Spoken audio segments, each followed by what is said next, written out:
So today we're going to talk about the three specialty tools you're going to need in SHTF or on the homestead during this economic collapse. Now there's three tools that are specific to European vehicles. The first one is a bubble flare tool for making brake lines because some Japanese cars and Asian cars do not use SAE brake flares. The other thing is the specialty sockets for some of the filters on the different European and Asian vehicles. I'm finding these more now on construction equipment and also large trucks that are made in the US. So it looks like they're moving toward these. So these are short, stubby sockets. The reason it's important to have the short stubbies, even though you have long sockets, is the way some of these filters are situated, either horizontally or vertically. You may need to put a knuckle on here for the extension on your ratchet. What I've found, especially with Volkswagens and other European cars, a lot of these you got to put a knuckle on here so that you can approach the fastener from a reasonable angle to take it off. And due to that, you can't use a long socket.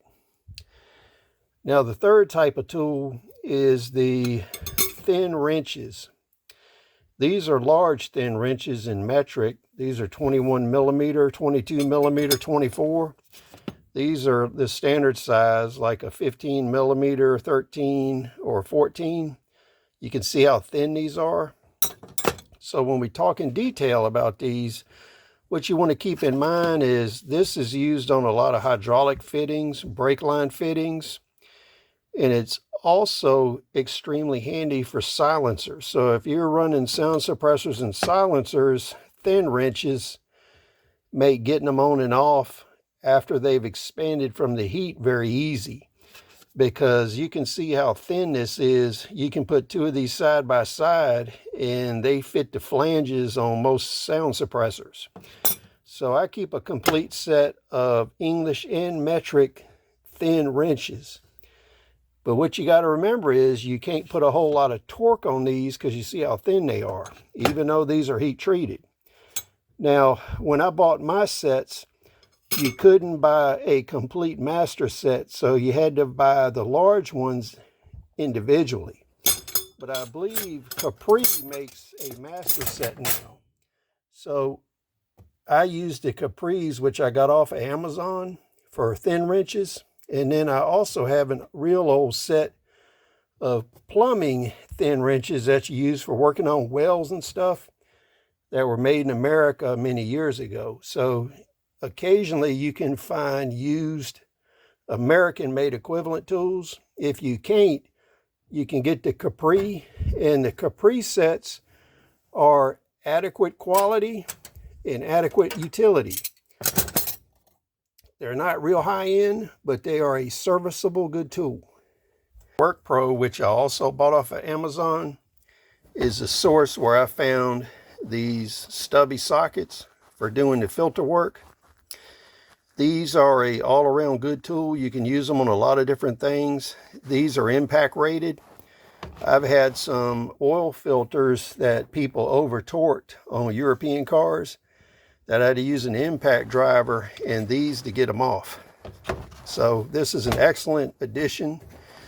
I haven't seen anything like this in English because pretty much no SAE standard manufacturer uses stuff like this. But Ford and some of the other companies that use partial metrics in their vehicles are starting to adopt stuff like this because they're sourcing overseas. Now, this is the real trouble area with European and some Japanese vehicles, because the SAE uses a double flare. So you actually do two forming operations when you're making brake lines and you're doing fittings. With the European system, it's a bubble flare. So what happens is the shape of it is different. And if you try to make a modified bubble flare with an SAE toolkit, you can get high-speed blowouts on your braking system and leakage. So what's important here is the two most common is the 4.75 millimeter and the 6 millimeter. These are used on automobiles. Most of the Japanese automobiles like Kei trucks use the 4.75. A lot of the European, Mercedes, Volkswagen, Audi uses a 4.75 on automobiles. I have a Steyr Pinzgauer 1-ton truck, and I've done stuff with Unimogs. They use the 6 millimeter bubble flare because they're truck level equipment. So for trucks and heavy brake systems, you can get up to the 6 millimeter or 8 millimeter. So where I sourced this, instead of buying a new kit, I found a Blue Point flaring tool kit that was used on eBay, and I paid $30 for it. So you can get kits on Amazon, or you can get a high quality kit like Blue Point or Snap-on or one of the other truck brands by buying on eBay. But this is something you're going to have to hunt for.